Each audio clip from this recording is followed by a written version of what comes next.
Hey, True Believers England team here with an unboxing for this week's auction. I'm kind of excited. I'm also kind of nervous. This is, as I was telling Eric, I kind of played myself as far as one of the comics that that we'll be looking at. I'm going to show off all these books are going to end up in the auction on Saturday. So I think it's going to be fun. Unboxings are fun anyway.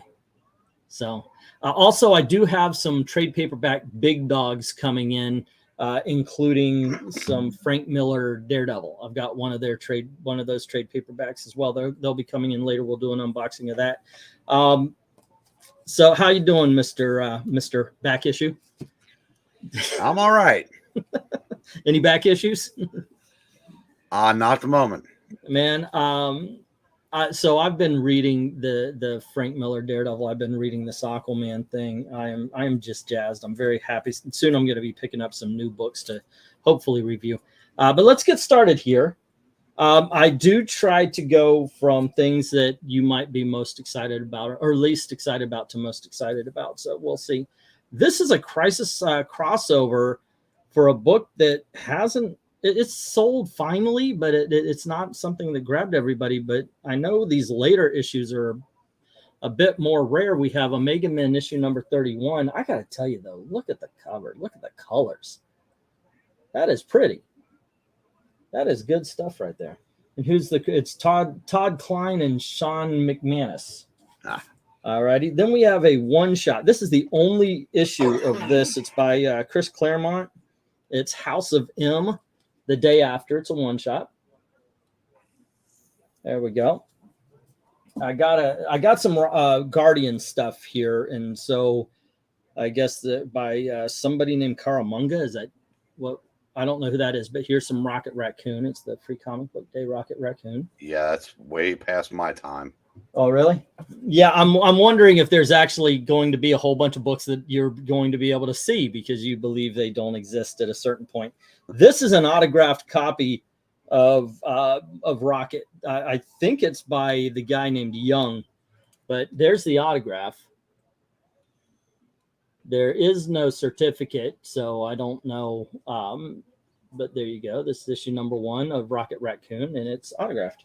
Just by the fact that there's only a few letters in the name. Jonathan Hickman wrote a book called Infinity. I actually tried to sell the hardcover recently. Here we go. This is a Free Comic Book Day, but we also have Infinity Countdown Prime right here. Okay. Apparently that's Scotty Young. Is that Scotty Young? According to Zach. Well, it does have. Is it he who did? Is it him who did the cover? I don't. It's hard to tell if there aren't little kids that look like your people look like. Calvin. I know, right? They look like little chibi things. Yeah, is that Scotty Young?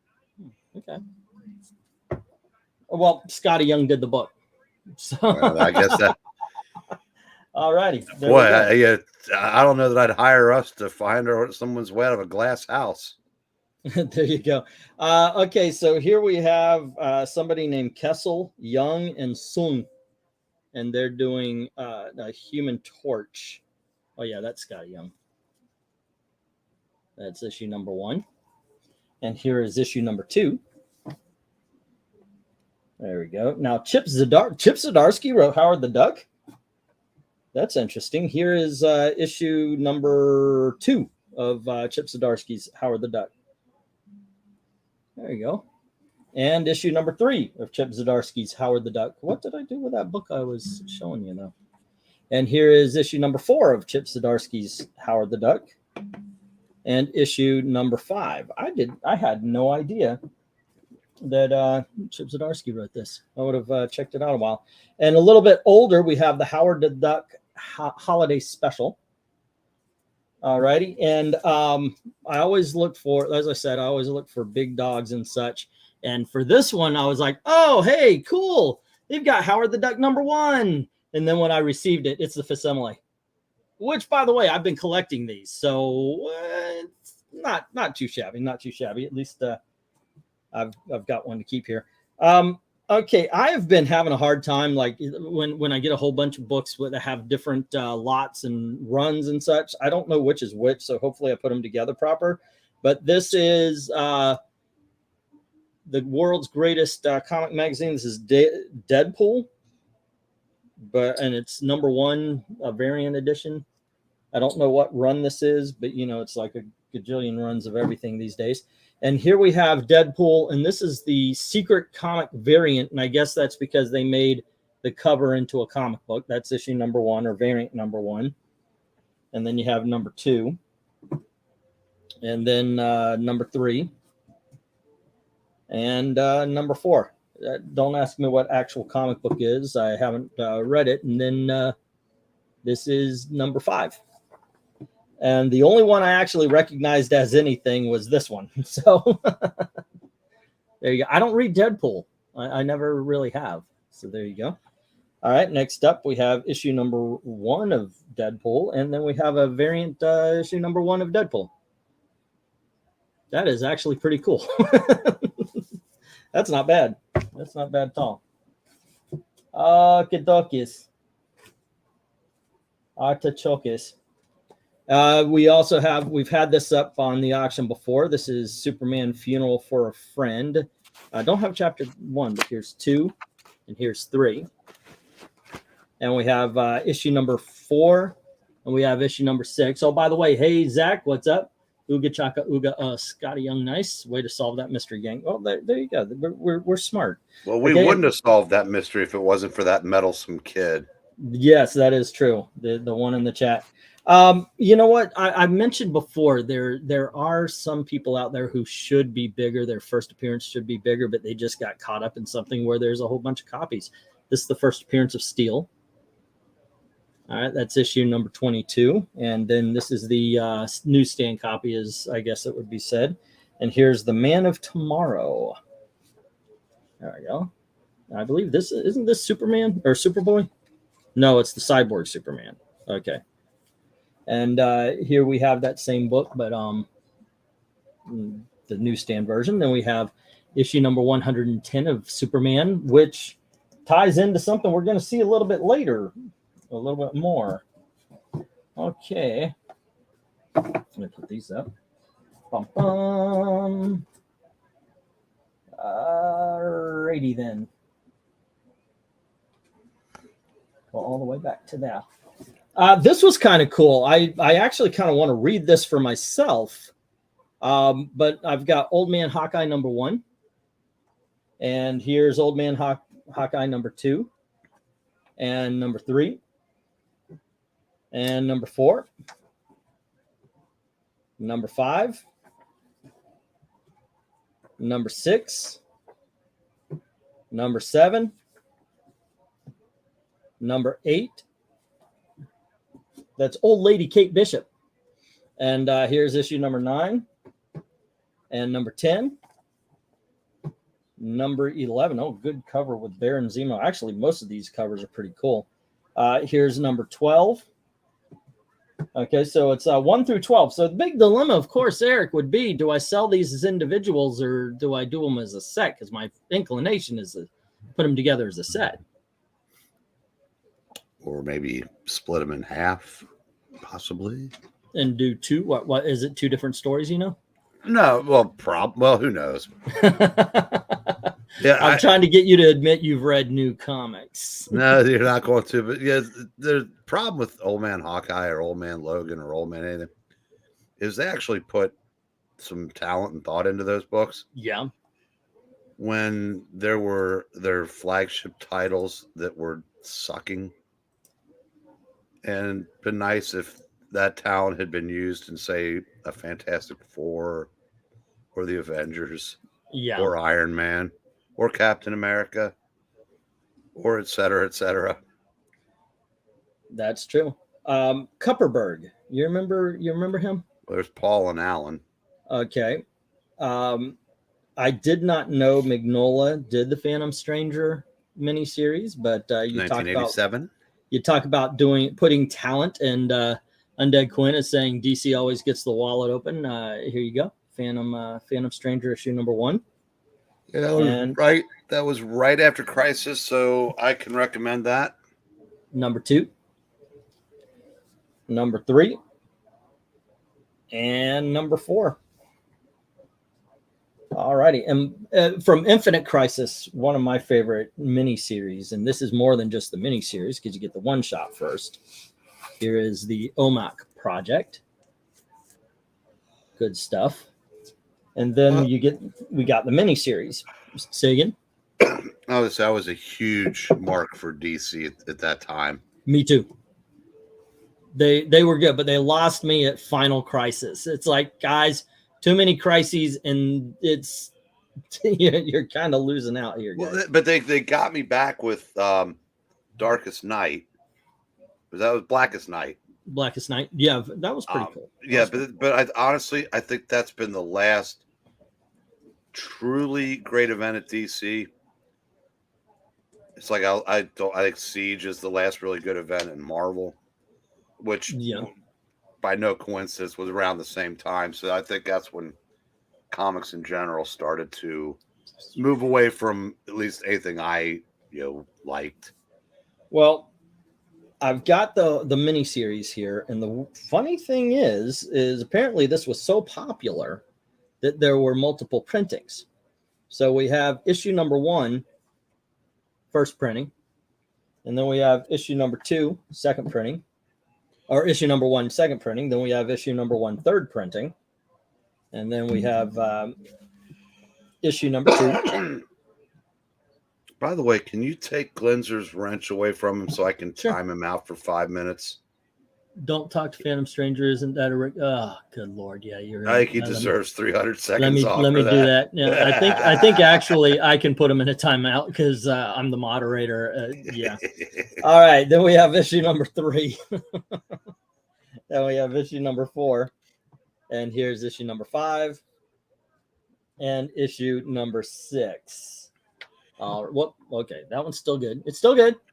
Game on. Do you ever wonder where all of those talented people are now? Like when Marvel and DC both had so many really good books going in like the 2006 to 2010 era, how many people are just long gone from comics? I wonder where they are. I don't have any specific examples, or like Donald Acuna or whatever his name was, the guy with the real everything looked like watercolor painting, sort of, kind of like. Yeah, there's so many people that it took to make so many great books, and now there's just nothing. I have to think that they are now in the offices standing over everybody going, you're doing that wrong. Yeah. And just being told to shut up and sit down, old man. That's what I'm thinking. The thing is, though, they're not, a lot of them aren't that old. Comparatively. Well. Okay, so here's the weird thing. I have made fun of this. I do like it, by the way. I think Gail Simone is a good writer, but I do think she's lost her way at Twitter. And as much as I did enjoy this, Wang will never be a thing. Okay, this is Plastic Man. She did a 6-issue miniseries, and for some freaking reason, she tried to get Wang as is like almost like the Tick's spoon, where it'd be like, oh, that's so Wang, and it would be like good story, Wang, and like that's all this book became to me. I told you, I freaking told you guys. The weird thing is, it's otherwise a decent miniseries. That's issue 1, and here's issue number 2. One of the best freaking Plastic Man covers of all in time. You can't even change my mind. Tell me that's not cool. I'm not gonna tell you what it looks like. Okay, what do you think it looks like? But yeah, because if it was truly what it looks like, then Plastic Man would actually be a Japanese girl. Ah, right. Okay, so here's issue number 4. And here's issue number 5. And this probably is the most Plastic Man cover, but here's issue number 6. Who was that lecturing him on issue 5? Oh, no. He's not lecturing. This is goodness gracious, Yellow Jacket, or no, God dang it, Bumblebee. And he's got his hand in the shape of a fly swatter. She's saying, "Don't you dare." So it's a little joke. It's not a lecture. Alrighty, and another really good cover. This is issue number 1 again, but there you go. I just thought that was clever. We have Convergence, Plastic Man, and the Freedom Fighters. It's a 2-issue miniseries. Here's issue 1, and here's issue number 2. And then by, I guess that's Phil Foglio, somebody named Barda, Kyberg, and Rice. Barda was, first name was Hillary. I do remember her. And this is Plastic Man from the 80s. Issue number 1. Issue number 2. I got to tell you, there is no big dog in this because I fell for it, like I said. But there are books we have not had in this auction ever before. So I am excited about that. And here's issue number 3. Like, we've never had this Plastic Man miniseries before. I think we might have had the actual 80-page giant Plastic Man that this is reprinting. There you go. And then we have JLA Presents Plastic Man. I just think it's kind of cool. I wonder how this is going to go. Will people be interested in Plastic Man, you know?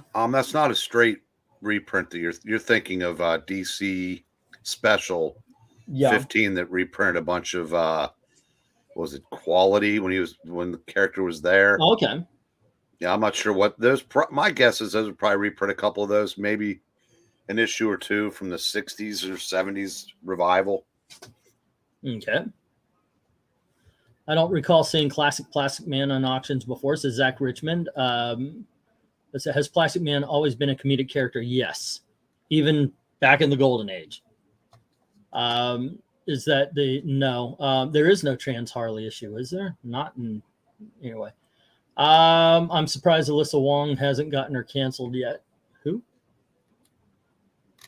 I don't know what that is. And in all honesty, I'm not interested.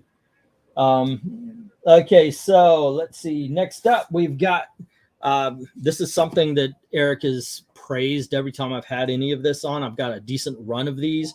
It's by Judd Winnick and Tom Rainey and Scott Hanna. Oh, okay. It's being pointed out that whatever issue they're talking about had to be redone because it was considered transphobic. Wait, what? I don't know. Plastic Man? Whatever they're talking about, but that got as was he dressed as a woman in one of the cover? Yeah, the original of one of them or something. I don't know. Because I'm sure he's done that before. I know he's done that before. Oh yeah, of course. He actually was a dress in Justice League. Yeah. Yeah. Okay, Judd Winnick, Tom Rainey, Scott Hanna. Outsiders. And you've praised the heck out of it. Here you go. There's Outsiders number 1. And we have Outsiders number 2. And we have Outsiders number 3. I love this cover. The Joker's killing Lex, and should we care? And here's Outsiders number 4. Outsiders number 5. And number 6. And number 7. Here's number 8. Ooh, Nightwing versus Huntress.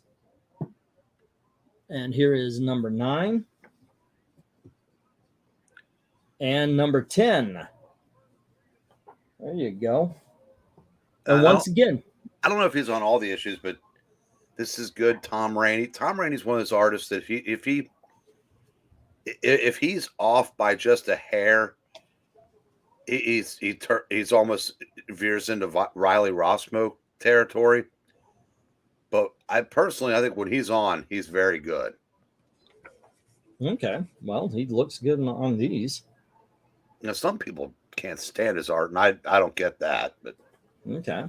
So I've got 1 through 10. See, I'm thinking if I have a run like that, I do it as a set. I remember Winnick on Exiles, which I thought was good, says Glinzer. As a kid, I would read a comic and notice that was a common theme. Spawn is my overall favorite character, though.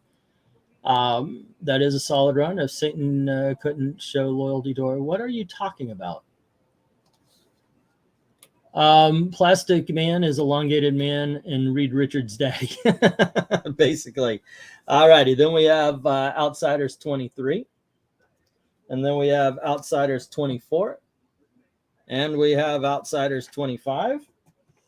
And we're going to take a big hop on over to Outsiders number 50.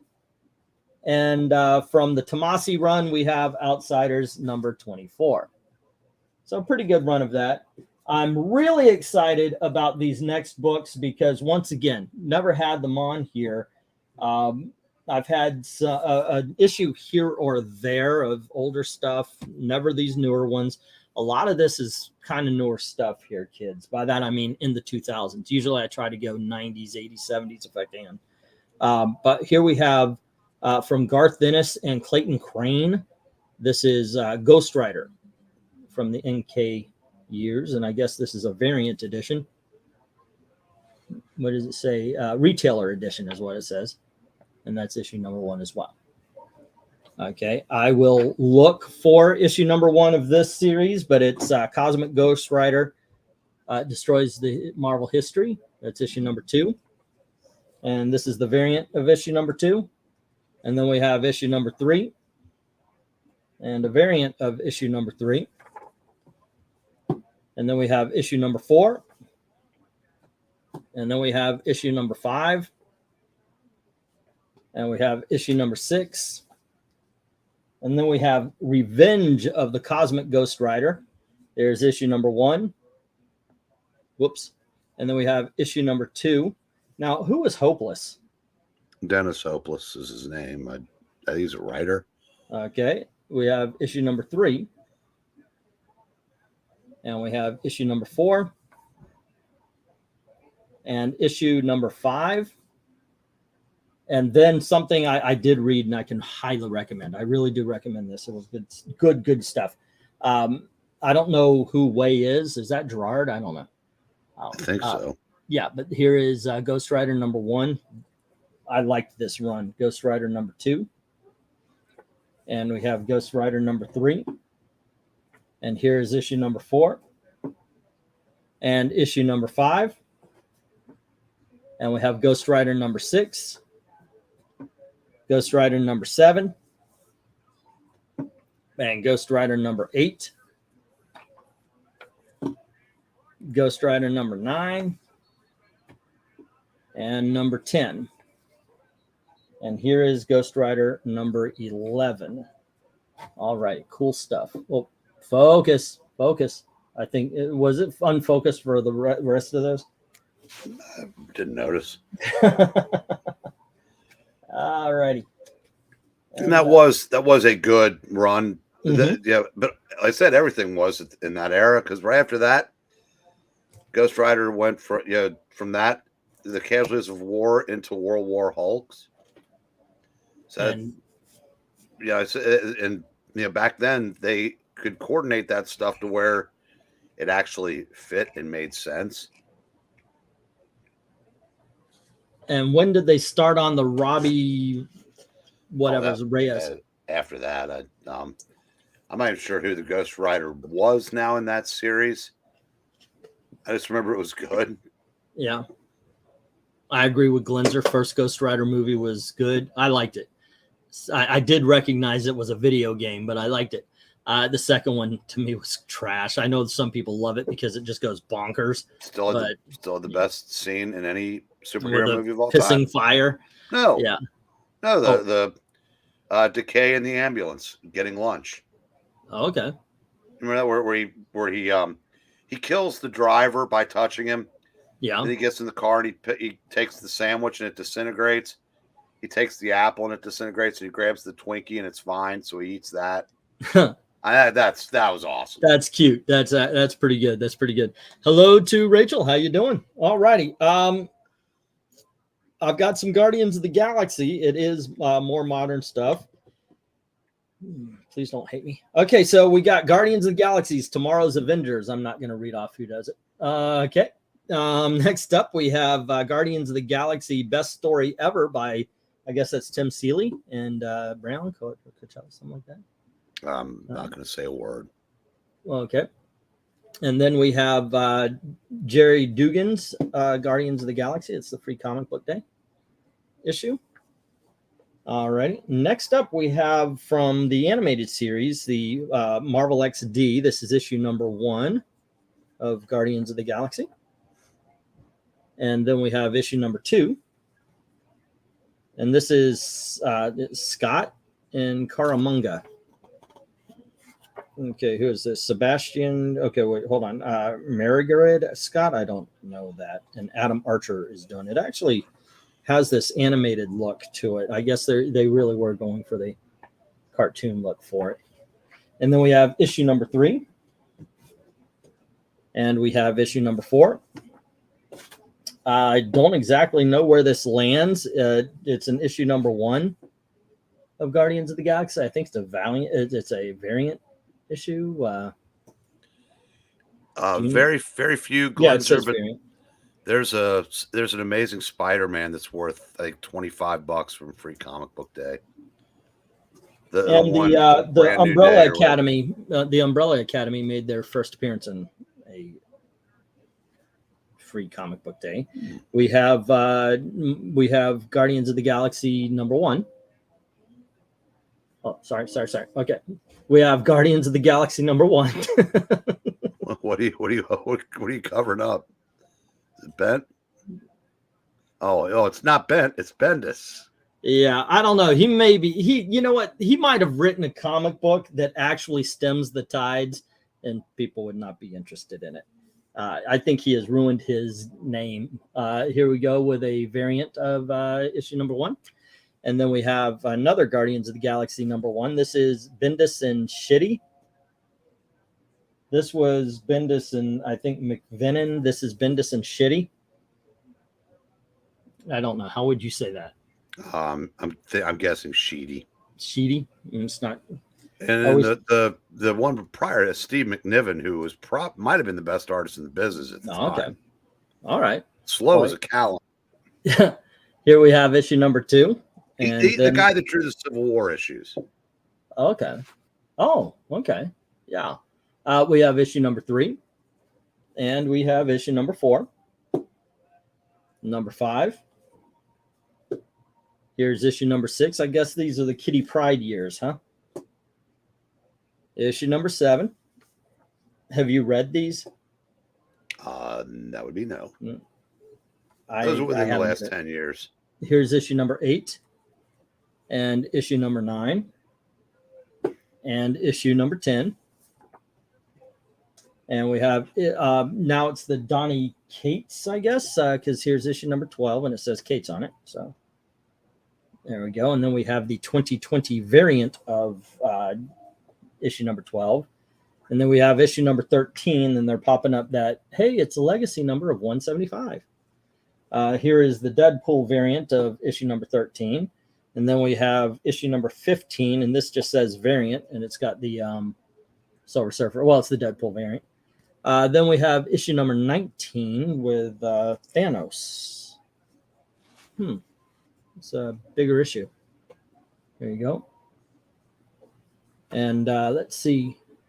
We have issue number 21 and issue number 22. Here's issue number 23, issue number 24, and issue number 25, and issue number 26, issue number 27, and we've got Bendis and Cho on the annual number 1. We have a free comic book day. I don't know who did it because it doesn't say on the outside. And then we've got a book called Guardians of the Galaxy Team Up. That's issue number 1 and issue number 2. And then we've got Donny Cates' run here, and we have issue number 1. And we have issue number 2. And here is issue number 3. And then I guess this says second printing, issue number 3. I don't know what happens in here that made them need a second printing, though.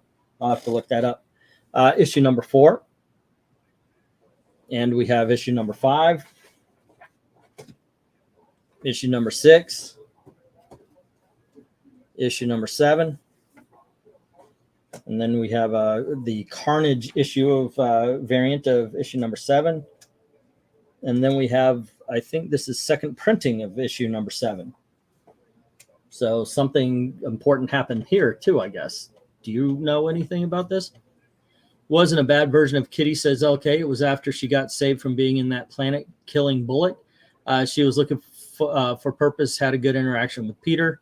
Okay, the Kate's run was way too short. He had some cool stuff going, says Zach. All right, here's issue number 8 and the variant of issue number 8. Or is that a second printing? Was it so popular that they kept reprinting it? Well, print runs are so small now that basically anything that sells gets a second printing. And okay, yeah, collectors like them because there's the second prints are smaller. So the same people that chase variants get into they call them second print variants now and blah, I've blah, heard blah. that. Okay. Meanwhile, I just go tell somebody to get off my lawn. What's that like? Here is issue number 9. See, I'm thinking when I have runs like this, I should do them as sets. Here's issue number 10 and issue number 11. But then again, some people might not just need issue number 6, but I'm afraid then I'll be left with 1, 2, 3, 4, 5, 7, 8, 9, 10. Here is the this is when they started renumbering them. So legacy number 146. Alrighty, and that leads into this. Remember when they were doing these? Yeah, you know it's something that just drives me nuts about Marvel. Even doing what they should have been doing all along, the actual legacy numbering, was just a gimmick, right? And they went back to all number 1s again. Well, here's issue number 147. And then 148. Hold on, let me put this in the box. It's in the box. Okay, here's 148 and 149. And this is it still Kate's? No, it's Gary Dugan. Okay. And T.O. And here's issue number 150. And it's all shiny. What is it's one of these what is I see. Feels plastic. It's almost 3D looking. Okay, I see what they're going for. All right, and then we have 150 without all the bells and whistles. And here's the only classic one, but at least it's a good one because it's the first appearance of Cosmic Go. No, I think this is the second. 13 is the first. There we go. Good times. They got it in Mylar. But still, at least it's worth a couple of bucks. If ever find SpongeBob Free Comic Book Day, Freestyle Funnies 2017, it mocks the comic book industry about Free Comic Book Day. Okay, check that out. Look for it. There we go. Okay, let me get the next stuff up here, which is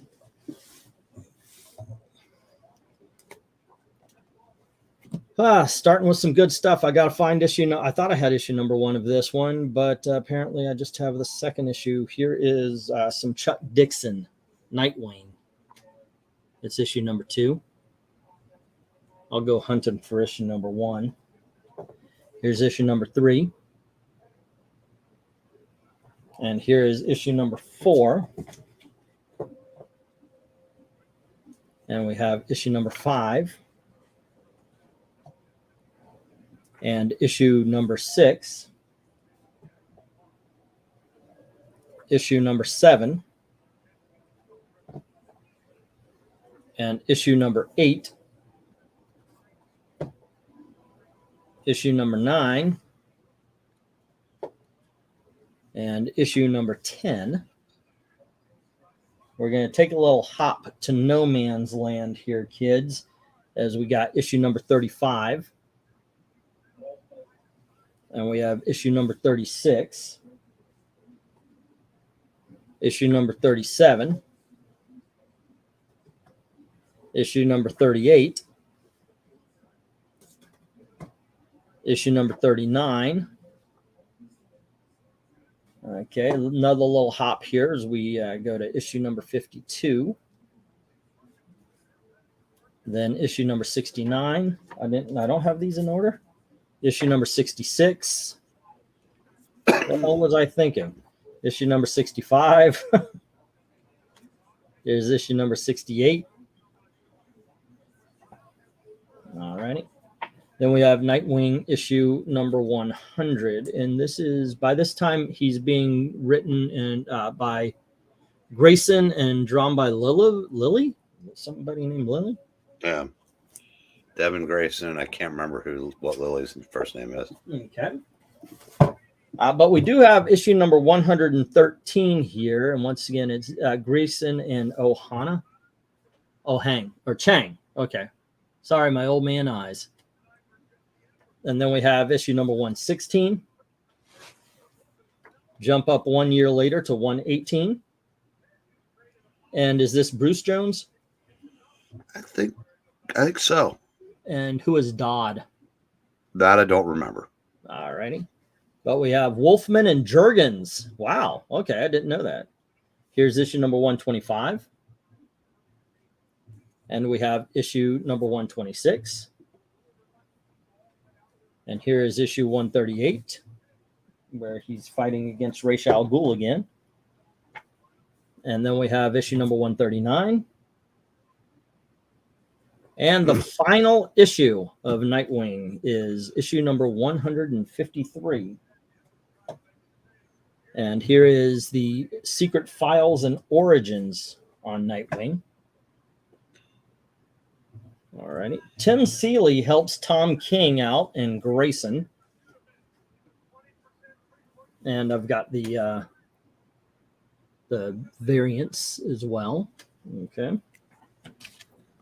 And then we have Nightwing number 1 of the 52. Then we're going to bounce to issue number 30 of the 52. And then we've got a couple of the modern, the rebirths, but it's no longer rebirth. It's just DC Universe number 57. I think that's the Rick Grayson era, isn't it? I think so. Which, by the way, is not as bad as everybody was letting on. I mean, it was a stupid idea. And, dumb, and I thought it was dumb, but the execution actually ended up better than what you think. And one of my favorite things about that run was the team of cops and firefighters that became Nightwings. I just thought that was pretty cool. All righty. That's issue number 58. I just sold a whole bunch of Joker War stuff, and here's issue number 75. I don't know if I had issue number 75 in that. There you go. And we have well, maybe this issue was there. But here's issue number 75, the not variant, I guess. Same price. Yeah, apparently this is the variant cover right here. Okay. Oh wait, yeah. Oh no, this isn't his first issue of his ongoing. No, sir. This is his first issue of his solo debut. Alrighty. And then we have issue number 2, issue number 3, and issue number 4. And this mini series actually comes closest to anything resembling a big dog in the issue or the whole box. Once again, though, I do have some comics, some trade paperbacks coming in that will act as big dogs and such like that as well. And I'm going to go hunting, I think, for that issue number 1. But there you go. That's the box, sir. What do you say? Unfortunate that you don't have the number 1 from the ongoing. Yeah, I think so too. It's worth about $30 more. It's going to cost me a penny to get in there. Yeah, I'm not sure why. I don't know if there's a first appearance. I'm too lazy to look. Mm-hmm. Because again, it's a lot of number 1s in that era aren't worth, or barely worth cover price. So I don't know what drives the. Okay, now I am curious enough to look. Yeah, it's go figure though. It's Chuck Dixon. It's Chuck Dixon Nightwing, and you know what? That's pretty cool to me. I'm actually interested in some of those Guardians as well, and the Ghost Rider. I was really excited when I opened the box and I saw the Ghost Rider, but I knew what I was getting into. I just didn't have a ton of money to throw at a whole bunch of boxes this week, so hopefully something becomes something. It has a first appearance, not of a character, but of a city. Ah, the first appearance of Bloodhaven. Yes. Okay. All right. That kind of makes sense. That kind of makes sense. We'll see. All righty. Well, there you go. That's the issues. Is there anything? I know those are newer stuff, but is there anything that you would have been interested in? I did read and liked the Nightwings. Mm-hmm. Good stuff there. Yeah, yeah, honestly, I said, and again, I'm old. I've read it all, except for the last 10 years of modern comics, give or take. And here's the thing: if I wanted to go back and read, you practically need a PhD to figure out where all those, how many different Guardians of the Galaxy runs there've been, and all this. That's the problem with. Even if you wanted to go back and revisit that stuff, it's you just look at all the different starts and stops, and you talk yourself out of it. As an older, like I said, as somebody that's been around forever that might have stepped away, if you've been there the whole time, you don't notice because this one goes here, this one goes here, this one goes here. Yeah, it's just the modern thing. It's like I said a long time ago. The comic books aren't dead. They're not dying. They're changing, and more than they're going to change in ways that old farts like you and me, we don't like. Well, there's the difference is the industry now does not promote comic book collecting. Right. It's comic book reading because it's let's say there's the ones that barely last a year, the starts, the stops, the try to jumpstart interest, et cetera, et cetera. I don't think since now, they're structured different. Everything is an event. Whether that's good or bad, that's for you to decide. And like I said, I think collectors have more of a problem with the modern stuff than readers do. Yeah, because it's just as important for the new stuff. I mean, it's available digitally almost right away. That obviously wasn't the case back then. They use, once upon a time, the cover was there to tell you what's going on in the book. Now it's just different ways to sell multiple copies of the same book. And I said, everything about it's fundamentally different. And you're right. I don't particularly care for the changes that have been made, but I do think I am right though about the not being designed for collectors anymore. Yeah, I think so too. It just the way it does the stopping and the starting you're on. Like I said, there really isn't a Detective Comics 1000. I know it's fun for me to blow up on it, but there isn't, because every time they stop, it's a volume. And so right now you're like on Guardians Volume 6. Oh, because or Captain Marvel Volume 19, because they keep stopping and starting, and rather than let it continue through. LK says, I disagree. I think they only promote collecting this chase for the variant and limited editions. That is a way they do. I mean, there's always some sort of variant on the wall. But that's not even the most mundane of issues. It used to be you would have that kind of thing, but it meant something. Same thing with trade paperbacks, though. That's not comic book collecting. That's variant collecting. I'm talking about the creating runs. The having, like I said, I like what I used to have when I had X-Men 1 through 544. Fantastic Four from 1, whatever, because those because that stopped after 418, I think, and then a new number 1 and blah blah blah. At least DC, they should never stopped Action or Detective, Batman or Superman, but they did. But at least there's only 3 volumes of those for those 85 years. Yeah, you get 3 volumes of Ghost Rider in a 20-month period. That's true. It's okay. I just laughed. Nobody's attacking you. Shh, shh, shh, stop. All right. You want? No? You're going to keep biting, or do you want your head scritched? Okay. You're going to keep biting? All right. He comes over and he kind of bows his head so I could scritch his. But now he's, when I laughed, I got him all excitable. Now he's kind of attacking. Nope. If you're going to bite, you're going to go away. There you go. Bye-bye now.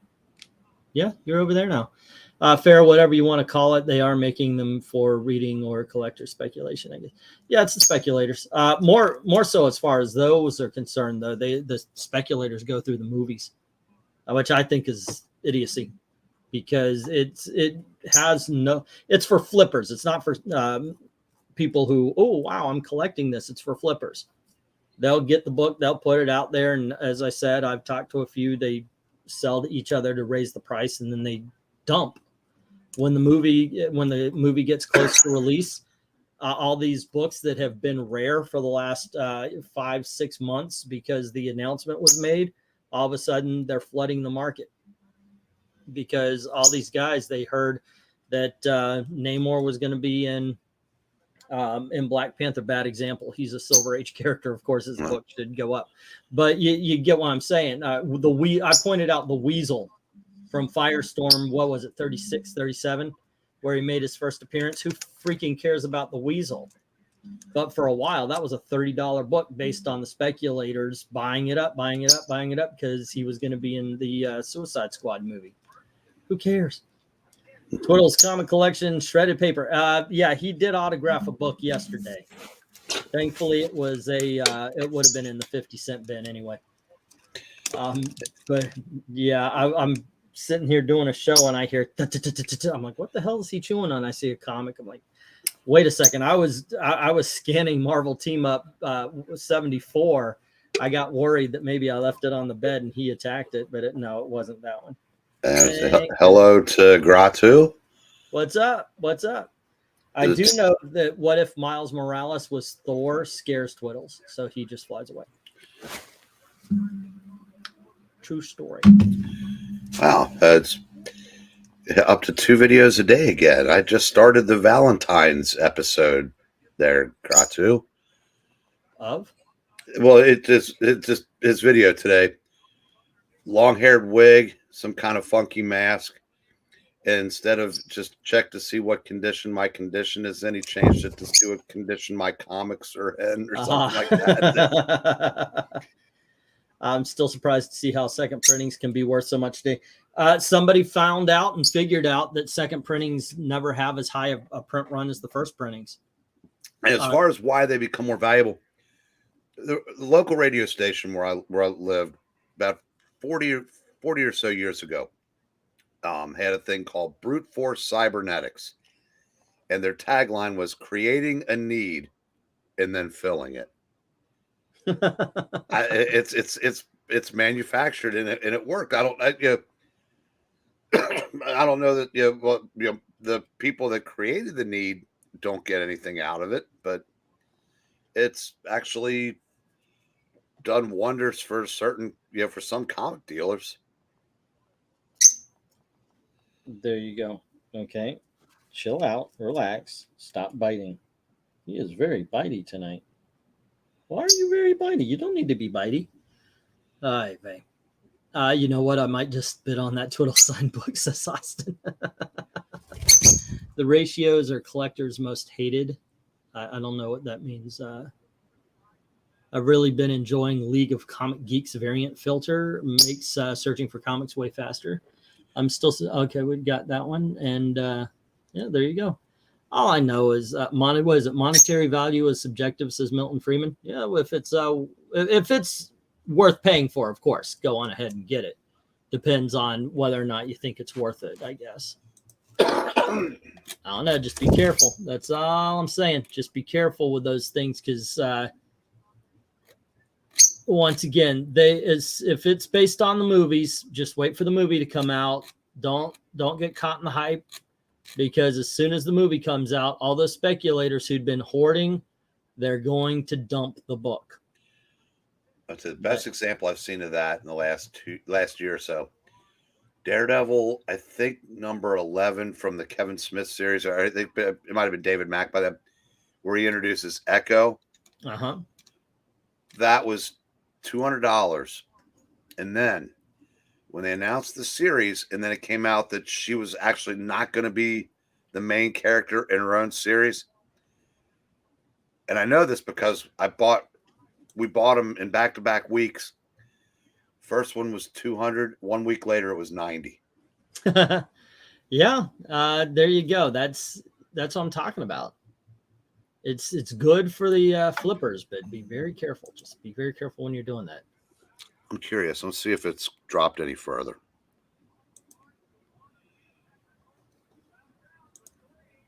All right, let's see.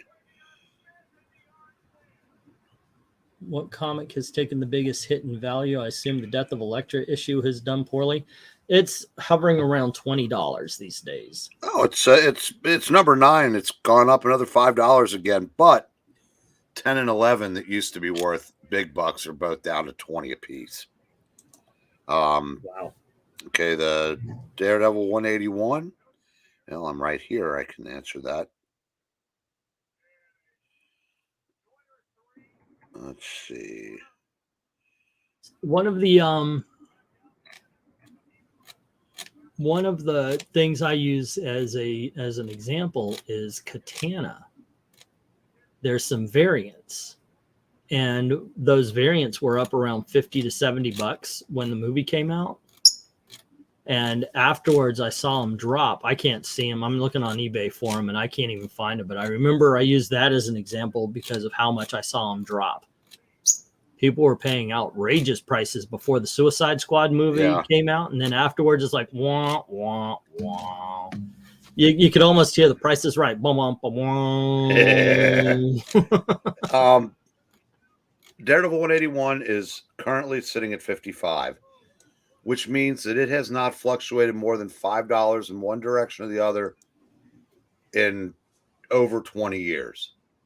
So that's always, so I guess that means if you're looking to put together collections and you're on the Miller Daredevils, keep an eye on the other stuff that might move around a little bit more, because that Daredevil 181, you know what that's going to be, whether you buy it today or 5 years from now.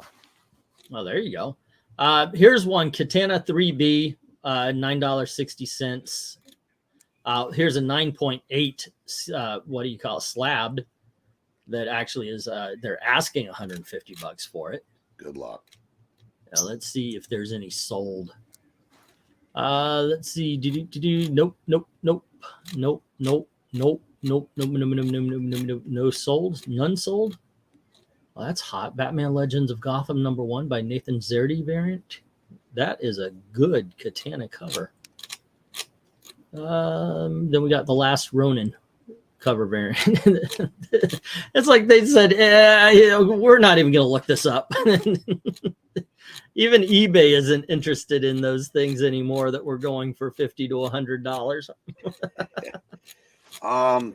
Nobody's selling any anymore. Hey, if we hold on to them, maybe they'll do another movie. Austin, I'm glad you asked. What's that? Here's Secrets of Young Brides from 1959. He asked me what good old romance books I've got lately. Oh, there you go. Show them off. A lot of dames done wrong in this. I said, doesn't this guy look like Peter Parker a little bit, a few years older? A little bit. So I thought so. Yeah. Nah, it's just oh, okay. No more comics to show. Oh, no, that was just I had just read that, and but yeah, I said I mean I've still got, from when I bought the store's romance section, I've still got about a long box and a quarter that I haven't read. So whenever I'm in the mood, I just go grab a handful out of there, and that just happened to be in that pile. But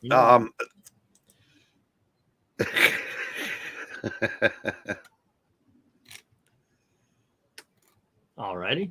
I was just laughing at Comic Book Frog there, because earlier in the chat, Rachel said that her quote was, "I can collect penis."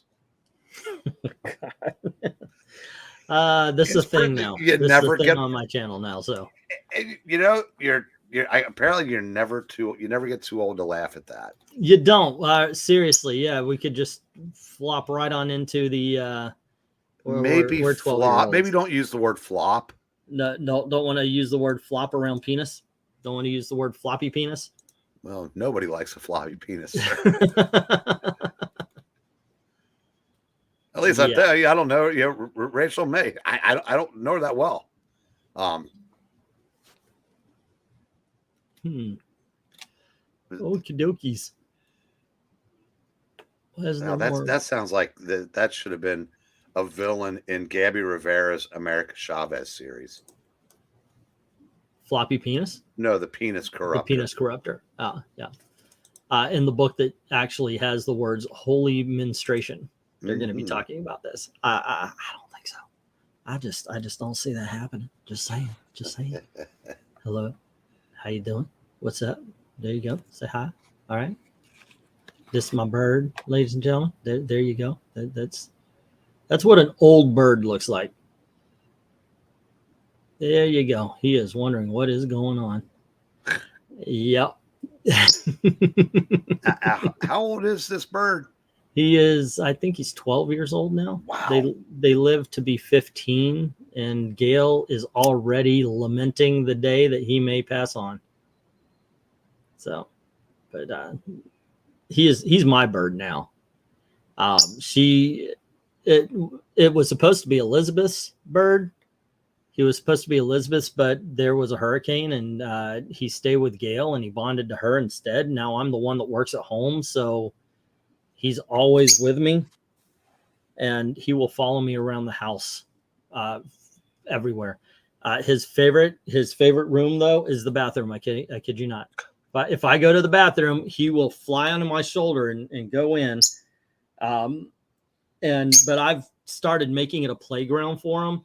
Like I'll turn on the sink, and I made a little bird bath for him, and I always put a towel over the rack. So anytime I go in, he might bathe himself, or he'll go to the towel and he'll crawl up and down all over it. And I don't think we've had a roll of toilet paper that hasn't been chewed on and eaten since I started doing that though.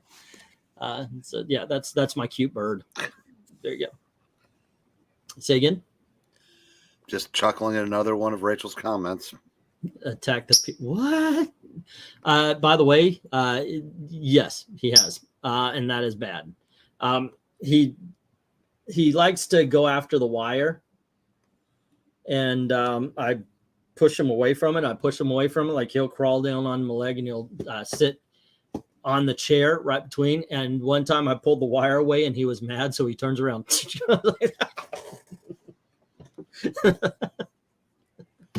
So yes, one time he did.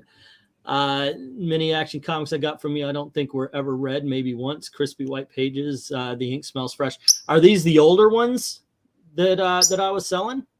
I mean, I hope you feel, hey, all right, that was pretty cool. Oh, by the way, Jay, you mentioned how you might not be joining for the auction. By all means, please join, listen in.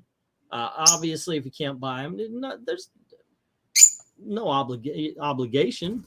Still hang out and enjoy the conversation. That's cool. You help the channel out with the views and the time. That's all good. Oh, from the 80s. Yeah, some of those were looking really good. I was really happy about those. The next lot I was showing or talking to with Eric, the next lot I'm trying for is some of the 1980s Silver Surfer. It's got New Mutants and something else.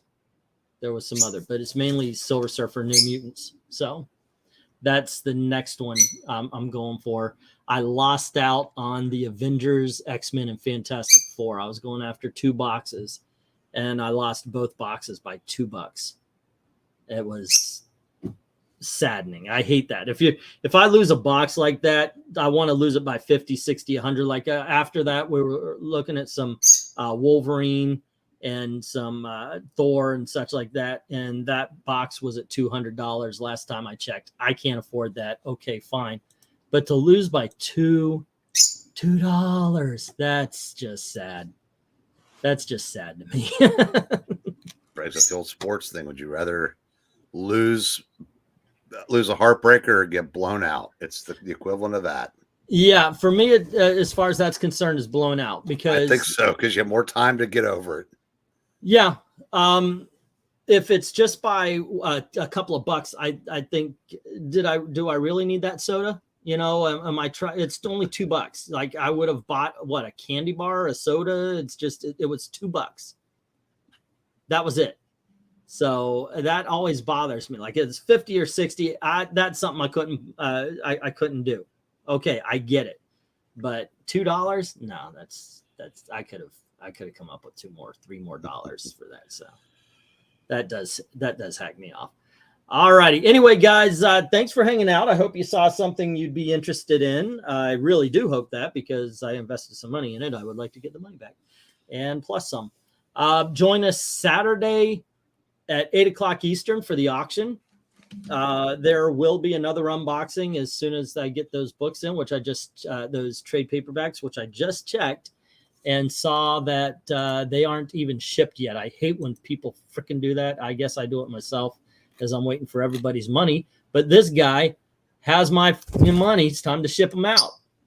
What I think is weird is on eBay, they mark them as already shipped because you could do that QVC code thing.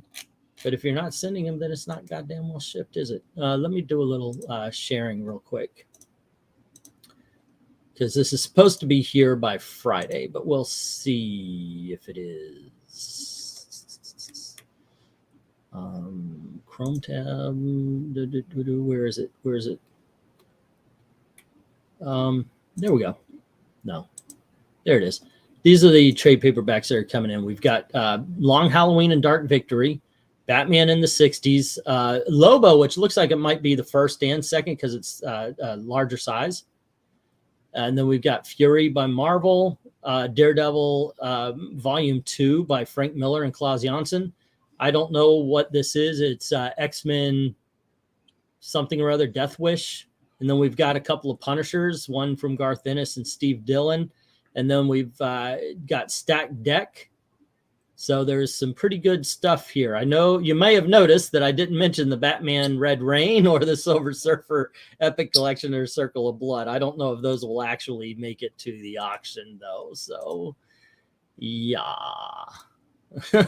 Those were the ones that I managed to pick up. If the Punisher is Welcome Back Frank, that's still one of my favorite stories of all time. I think that's what it is. It's the first of the MK Punishers. So those are going to come out. So yeah. He punches a polar bear. As everybody should at least once. And the reason why he does it is classic. Does he get his ass whipped after that? No, he's got bad guys chasing him, and the polar bear is just looking at him quizzically, and Frank goes, "Nah, this won't do. This won't do at all." So he punches the polar bear, and then the bad guys show up, and he go, "Oh, look, it's a polar bear." There goes the head. It's in the whole series. Remember, this is the one that Monucci ends up getting dismembered. And her stump is like still chasing Frank. It's just, I said, it's the most irreverent, over the top, just batshit, but it's funny as hell. Okay. And I said, I think we did. I think Venkman and I did a retrospective on it. It's just. Speaking of, I guess we should close up shop so we can all follow. We can all head over to. Well, that's right. The Geeky Puppet Show is doing their thing. Yeah, go and check them out. They'll talk about what they think is the cool books for tomorrow. And you guys have a great time. I myself am going to start putting together an auction and getting some books into boxes to ship. So you kids have a great time. Good night, kids. Have fun. Remember, Geeky Puppet Show. Go on over.